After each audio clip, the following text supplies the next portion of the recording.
Hello everyone, आप सभी का एक बार फिर से बहुत बहुत स्वागत है आप सभी का आपके अपने यूट्यूब चैनल में। और देखिए ये हम लोग क्या चला रहे हैं, जीके का मोस्ट इंपॉर्टेंट क्वेश्चन हम लोग कवर कर रहे हैं। और आज मैराथन वाली क्लास है। इससे पहले भी जो क्लासेस और हुई है काफ़ी ज़्यादा इंपॉर्टेंट रह चुके हैं, मेजर क्वेश्चन आपको देखने को मिल चुके थे।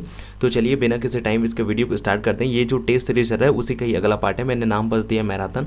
और उम्मीद करता हूँ सारा सेशन आप लोग को बहुत बेहतरीन तरीके से समझ आ रहा होगा। तो चलिए स्टार्ट करते हैं क्लास को और जानते हैं सारे इंपॉर्टेंट क्वेश्चन कौन कौन से हैं।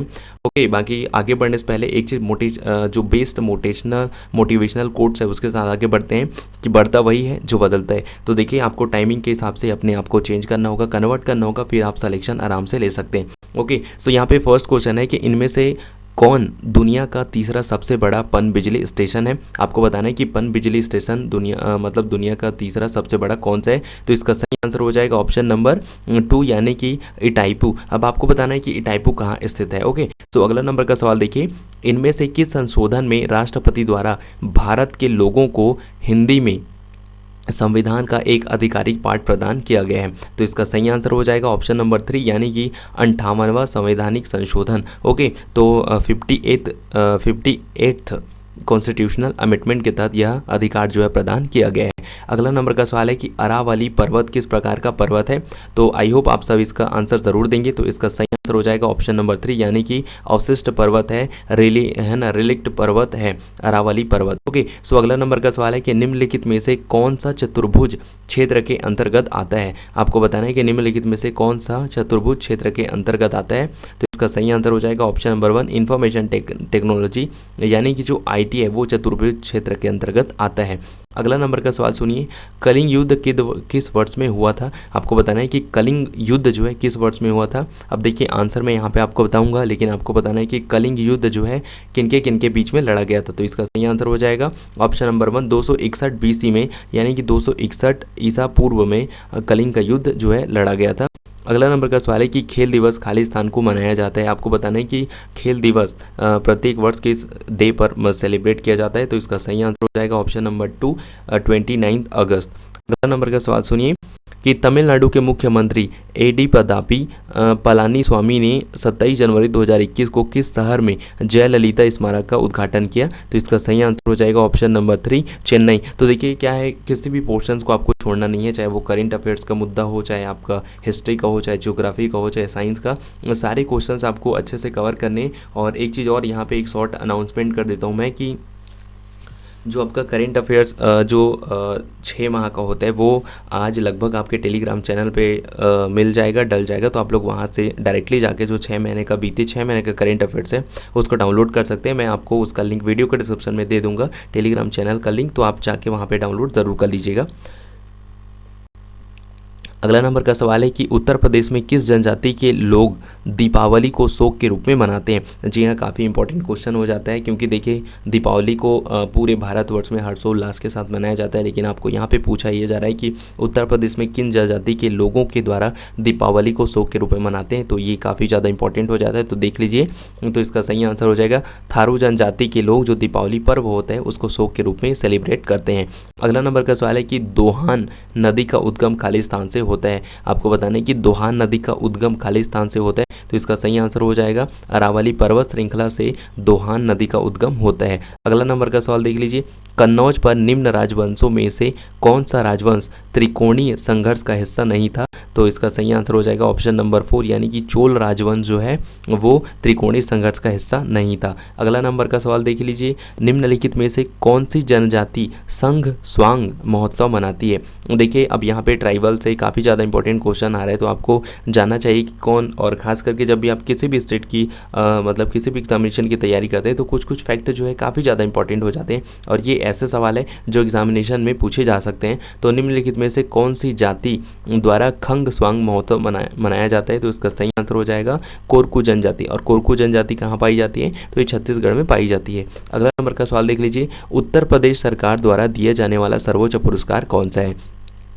देखिए इंडिया लेवल में तो सबको पता होता है कि भारत सरकार द्वारा कौन कौन से महत्वपूर्ण जो पुरस्कार है, सम्मान है वो दिए जाते हैं, चाहे वो आपके शौर्य के फील्ड में हो या फिर फील्ड में। तो यहाँ पे आपको पूछा गया है कि उत्तर प्रदेश सरकार द्वारा दिए जाने वाला सर्वोच्च पुरस्कार कौन सा है, तो इसका सही आंसर हो जाएगा यश भारती पुरस्कार दिया जाता है उत्तर प्रदेश सरकार द्वारा, और ये उत्तर प्रदेश का सबसे सर्वोच्च पुरस्कार होता है ना। अगला नंबर का देखिए सवाल, चौहान सम्राट द्वारा निर्मित हर्षनाथ मंदिर कहाँ स्थित है। आपको बताना है कि चौहान सम्राट द्वारा जो मंदिर का निर्माण किया गया था हर्षनाथ मंदिर, आपको बताना है कि वो कहाँ सिचुएटेड है, तो इसका सही आंसर हो जाएगा ऑप्शन नंबर 3 सीकर में स्थित है। अगला सवाल है, अपच के उपचार के लिए निम्नलिखित में से किस प्रकार की दवाओं का उपयोग किया जाता है।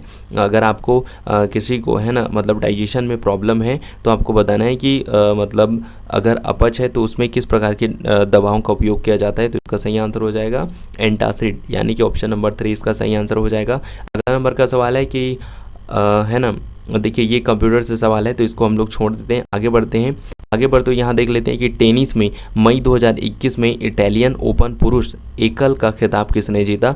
देखिए करंट से और स्पोर्ट्स से रिलेटेड सवाल है, काफ़ी ज़्यादा अच्छा है कि टेनिस में मई 2021 में इटालियन ओपन पुरस्कार एकल का खिताब किसने जीता, तो वो जीता है राफेल नडाल ने, यानी कि ऑप्शन नंबर 2 इसका सही आंसर हो जाएगा। अगला सवाल देख लीजिए, जम्मू और कश्मीर कितनी पर्वत श्रृंखलाओं के बीच स्थित है। देखिए ये काफ़ी ज़्यादा अच्छा क्वेश्चन है कि जम्मू और कश्मीर कितनी पर्वत श्रृंखलाओं के बीच स्थित है, तो इसका सही आंसर हो जाएगा ऑप्शन नंबर 4, यानी कि 6 पर्वत श्रृंखलाओं के बीच स्थित है जम्मू और कश्मीर। देखिए क्वेश्चन आपको पसंद आ रहे होंगे, आपको लग रहा है कि आपका वाकई में नॉलेज गेन हो रहा है और आप जितने भी MCQ सही कर रहे हैं, तो प्लीज़ आप लोग वीडियो को कमेंट शेयर और लाइक कर सकते हैं। आगे बढ़ते हैं, अगला नंबर का सवाल सुनिए। अगला नंबर का सवाल है कि बहमनी सल्तनत की स्थापना का वर्ष और इसकी पहली राजधानी क्रमशः खालिस्तान और खालिस्तान थी, तो इसका सही आंसर हो जाएगा ऑप्शन नंबर 2, यानी कि 1347 में इसकी स्थापना की गई थी, और है ना 1347 ईसा पूर्व पश्चात इसकी स्थापना की गई थी, और इसकी जो राजधानी थी पहली राजधानी वो गुलबर्ग थी। अगला नंबर का सवाल है, किस प्रकार के बाजार में बाजार या उद्योग पर फर्मों का प्रभुत्व होता है, तो ये इस प्रकार के बाजार को हम लोग क्या कहते हैं, ये अल्पाधिकार जो बाजार होता है वहाँ पर है ना बाजार या उद्योग पर कुछ फर्मों का प्रभुत्व होता है। अगला सवाल है, खालिस्तान के विदेश मंत्री को 7 जून 2021 को संयुक्त राष्ट्र महासभा के नए अध्यक्ष के रूप में चुना गया, तो इसका सही आंसर हो जाएगा ऑप्शन नंबर 4, यानी कि जो मालदीव है वहाँ के जो विदेश मंत्री को 7 जून 2021 को संयुक्त राष्ट्र महासभा के नए अध्यक्ष के रूप में चुना गया। अगला सवाल है, अगला सवाल यहाँ पे, निम्नलिखित में से क्या लोगों को अधिक आय प्राप्त करने की आवश्यकता है ना, तो इसका सही आंसर हो जाएगा ऑप्शन नंबर 4, यानी कि ऑप्शन जो 3 ऑप्शन दिए हैं वो सारे के सारे बिल्कुल सही हैं, तो ऑल ऑफ दी अबव इसका सही आंसर हो जाएगा। यानी कि निम्नलिखित में से क्या लोगों को अधिक आय प्राप्त करने की आवश्यकता है, तो इसका सही आंसर हो जाएगा उनके उत्पाद का बेहतर मूल्य अगर मिलता है उनको, तो उनकी जो आय है वो बेहतर हो सकती है, और सतत नौकरी और बेहतर मजदूरी, अगर ये तीनों चीज़ एक साथ उनको अच्छे से मिल रहा है तो उनकी जो इनकम का सोर्स है उसमें काफ़ी ज़्यादा इंक्रीजमेंट देखने को मिलेगा, और साथ ही साथ उनकी जो इनकम है वो भी काफ़ी ज़्यादा इंक्रीज होगी। आगे है कि भारतीय वन्य जीव संस्थान है ना WLI मतलब WII wild life institute of India कहाँ स्थित है। आपको बताना है कि भारतीय वन्य जीव संस्थान कहाँ स्थित है, तो इसका सही आंसर हो जाएगा ऑप्शन नंबर 4, देहरादून में स्थित है। अगला सवाल है, किस राज्य में अटुकल पोंगाला उत्सव फरवरी 2021 में आयोजित किया गया था। तो देखिए ये काफ़ी इजीएस्ट सवाल है, आई होप आप सबने इसका आंसर दे दिया होगा, तो इसका सही आंसर हो जाएगा ऑप्शन नंबर 4, केरल में है ना। अगला सवाल है कि पितृपक्ष मेला बिहार के निम्नलिखित में से किस शहर से संबंधित है। आपको बताना है कि बिहार में जो मेला लगता है पितृपक्ष मेला वो किस शहर से संबंधित है, तो इसका सही आंसर हो जाएगा ऑप्शन नंबर 2, गया से संबंधित है। अगला सवाल है, राजस्थान के माध्यम से बहने वाली नदी कौन सी है। ठीक है, आपको बताना है कि राजस्थान के माध्यम से बहने वाली कौन सी नदी है, तो इसका सही आंसर हो जाएगा ऑप्शन नंबर 4, लूनी नदी। अगला सवाल है, भारत के पड़ोसी देशों के निम्नलिखित में से कौन सी जोड़ी रेमन मैग्सेस पुरस्कार 2021 के 5 प्राप्तकर्ताओं में से है, तो इसका सही आंसर हो जाएगा ऑप्शन नंबर 3 है ना, बांग्लादेश और पाकिस्तान। अगला सवाल है, अनुच्छेद 371 जे के सम्मेलन के लिए इनमें से कौन सा संशोधन किया गया है, तो इसके लिए अनुच्छेद 371 जे के सम्मेलन के लिए कौन सा संशोधन किया गया है, तो वो संशोधन किया गया है ऑप्शन नंबर 1 इसका सही आंसर हो जाएगा, यानी कि 98 संवैधानिक संशोधन। अगला सवाल है, ताजे भूजल का पीएच वायु है ना, पीएच वायु ताजे भूजल का पीएच वायु के संपर्क में थोड़ा कम हो जाता है, क्योंकि आपको बताना है कि जो ताजे भूजल का जो पीएच वैल्यू है वो वायु के संपर्क में थोड़ा सा कम हो जाता है। तो ऐसा किस लिए होता है? तो ये होता है भाई carbon dioxide from air dissolve in the water. Okay, so अगला नंबर का सवाल है कि प्राचीन स्थल कालीबंगन राजस्थान के किस जिले में घाघरा नदी के तट पर स्थित है? आपको बताना है कि प्राचीन स्थल जो कालीबंगन है, आप सभी को पता है कि कालीबंगन राजस्थान में स्थित है। तो राजस्थान के जो है ना, वो किस जिले में स्थित है? घाघरा नदी के तट पर। तो इसका सही आंसर हो जाएगा ऑप्शन नंबर 3 यानी कि हनुमानगढ़। अगला सवाल है ज्योतिबा फुले 19वीं सदी के भारत के प्रमुख खालिस्तान में से एक थे। अब देखिए ये तो काफ़ी ज़्यादा इंपॉर्टेंट है और आई होप सबने इसका आंसर दे दिया होगा। जो ज्योतिबा फुले के बारे में पहली बार मतलब जो पहले भी कई बार सुन चुके हों या फिर उनके काम को जानते होंगे तो वो इसका आंसर गलत नहीं करेंगे। तो इसका सही आंसर हो जाएगा ऑप्शन नंबर 4 यानी कि वो एक सोशल रिफॉर्मर्स थे, यानी कि वो एक समाज सुधारक थे। अगला सवाल है निम्नलिखित में से किसने अगस्त 2021 में अपना पृथ्वी अवलोकन उपग्रह GISAT-1 लॉन्च किया? तो इसका सही आंसर हो जाएगा ऑप्शन नंबर 1 इसरो ने किया था। अगला नंबर का सवाल है कि चिदम्बरम का चोल मंदिर निम्न में से किस धार्मिक समूह का है? आपको बताना है कि चिदम्बरम का जो चोल मंदिर है वो किस धार्मिक समूह का हिस्सा है? तो इसका सही आंसर हो जाएगा ऑप्शन नंबर 3 यानी कि नयनार। अगला सवाल है किसने अक्टूबर 2021 में जीवन बीमा निगम LIC के प्रबंध निदेशक MD के रूप में कार्यभार संभाला? तो अक्टूबर 2021 में जो LIC के प्रमुख निदेशक है ना, तो इसके रूप में संभाला है, किसने पद संभाला? तो ये संभाला है PC पटनायक ने। अगला नंबर का सवाल देख लीजिए भारतीय राष्ट्रीय कांग्रेस खालिस्तान द्वारा स्थापित की गई थी? तो इसका सही आंसर हो जाएगा ऑप्शन नंबर 1 यानी कि A.O. ह्यूम के द्वारा फाउंड किया गया था भारतीय राष्ट्रीय कांग्रेस। ओके, सो अगला सवाल है निम्नलिखित में से किस राज्य सरकार ने ऋषभ पंत को राज्य का ब्रांड एम्बेसडर नियुक्त किया? तो इसका सही आंसर हो जाएगा ऑप्शन नंबर 2 यानी कि उत्तराखंड सरकार ने, है ना, उत्तराखंड राज्य सरकार ने ऋषभ पंत को राज्य का ब्रांड एम्बेसडर नियुक्त किया है। अगला सवाल है 1857 के विद्रोह के दौरान शिमला पहाड़ियों के उपायुक्त कौन थे? जी हाँ, तो इसका सही आंसर हो जाएगा ऑप्शन नंबर 4 यानी कि लॉर्ड विलियम हाय जो थे 1857 के विद्रोह के दौरान शिमला पहाड़ियों के उपायुक्त थे, है ना, यानी कि डिप्टी कमिश्नर थे। अब देखिए ऐसे क्वेश्चंस काफ़ी इंपॉर्टेंट हो जाते हैं और अगर वीडियो आपको पसंद आ रहा होगा तो प्लीज़ वीडियो को लाइक शेयर और कमेंट कर सकते हैं। चैनल में पहली बार विजिट किए हैं तो चैनल को सब्सक्राइब ज़रूर कर दीजिए और साथ ही साथ जो बेल का आइकन होता है उसको प्रेस ज़रूर करिए। अगला सवाल है कि मदकू द्वीप किन नदियों के संगम पर स्थित है? तो इसका सही आंसर हो जाएगा ऑप्शन नंबर 1 यानी कि मनियारी और शिवनाथ नदी, है ना, जो है नदियों के संगम पर स्थित है क्या? मदकू द्वीप। अगला सवाल है कोशिका का केंद्रक एक जेली जैसी पदार्थ से घिरा होता है, कहा जाता है? आपको बताना है कि जो केंद्रक के चारों ओर जो जेली जैसी पदार्थ होता है उसको क्या कहा जाता है? तो उसे कहा जाता है कोशिका द्रव्य, है ना, साइटोप्लाज्म। अगला सवाल है मध्यकालीन भारत में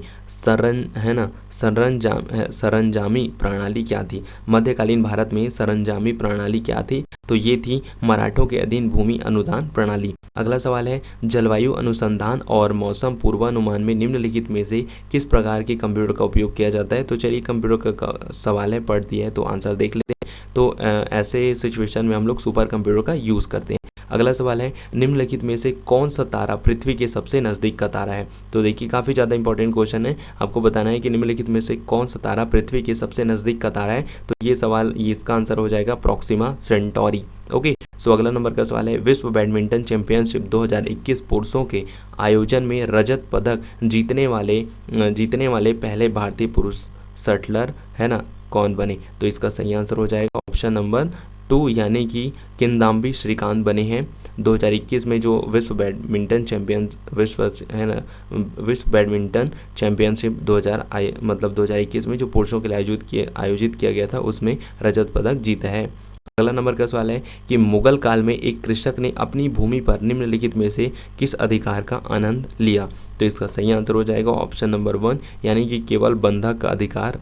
ओके, सो अगला नंबर का सवाल है भारतीय संविधान की संशोधन प्रक्रिया खालिस्तान से ली गई है। तो भारतीय संविधान में संशोधन की प्रक्रिया किस देश से ली गई है? तो वो ली लिया गया है ऑप्शन नंबर 3 यानी कि दक्षिण अफ्रीका के संविधान से ये जो है ऑप्शन मतलब ये जो प्रोसीजर जो है लिया गया है कि भारतीय संविधान में जो संशोधन किया जाता है वो दक्षिण अफ्रीका के संविधान से प्रेरित है। अगला सवाल है कि जून 2021 में निम्नलिखित में से कौन सा या फिर कौन से भारतीय नौसेना जहाज US navy carrier strike group Ronald Reagan के साथ एक पैसेज अभ्यास में भाग ले रहा है या फिर ले रहे हैं। तो इसका सही आंसर हो जाएगा ऑप्शन नंबर 4 यानी कि जो केवल 2 और 3 यानी कि INS कोची और INS तेग। अगला सवाल है बैंक चेक को त्वरित प्रोसेस करने के लिए बैंकों द्वारा किस तकनीक का उपयोग किया जाता है। तो भाई बैंक में जो चेक होता है उसको तुरंत प्रोसेस करने के लिए बैंक द्वारा जो यूज़ किया जाता है वो कौन सा टेक्नोलॉजी है, तो वो टेक्नोलॉजी है MICR। जब भी आपने देखा होगा कि जो चेक होता है उसमें MICR का एक कोड लगा होता है, आप लोगों ने ध्यान दिया होगा।